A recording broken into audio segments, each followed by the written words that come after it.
அஸ்ஸலாமு அலைக்கும் வரஹ்மத்துல்லாஹி வபரகாத்துஹு. சூரா ஃபாத்திஹா. நோய்வாய்ப்படும் போது ஓதுவது சிறந்தது. நோயாளிகளை குணப்படுத்துவதற்கான மருந்தாக கருதப்படுகிறது. சூரா பக்கரா. தினமும் ஓதுவது சிறந்தது.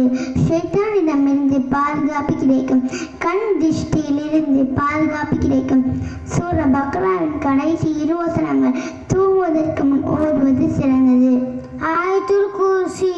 ஃபர்லான தொழுகைக்கு பின் ஓதுவது சிறந்தது. சொர்க்கம் செல்வதற்கு மரணம் மட்டுமே தடையாக அமையும். சூரா ஆல இம்ரான். தினமும் காலை எழுந்ததும் கடைசி 10 வசனங்கள் ஓதுவது சிறந்தது.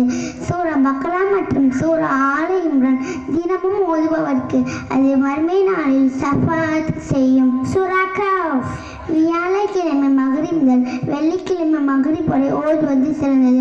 ஒரு வெள்ளிக்கிழமை முதல் அடுத்த வெள்ளிக்கிழமை வரை அல்லாஹ்வின் பாதுகாவலில் இருப்பார். பாவங்கள் மன்னிக்கப்படும். சூரா கஹ்ஃப் முதல் அல்லது கடைசி 10 வசனங்கள் மனனம் செய்பவருக்கு அது தஜ்ஜாலின் குழப்பத்திற்கு எதிராக பாதுகாக்கும். சூரா முல்க். இஷாவிற்கு பின் ஓதுவது சிறந்தது. கபருடைய வேதனையிலிருந்து பாதுகாப்பு கிடைக்கும். சூரா காஃபிரூன். தூங்குவதற்கு முன் ஓதுவது சிறந்தது. ஷிர்கில் இருந்து பாதுகாப்பு கிடைக்கும். சூரா இக்லாஸ், சூரா ஃபலக், சூரா நாஸ். தூங்குவதற்கு முன் ஓதுவது சிறந்தது. இரவு முழுவதும் அல்லாஹ்வின் பாதுகாப்பு கிடைக்கும்.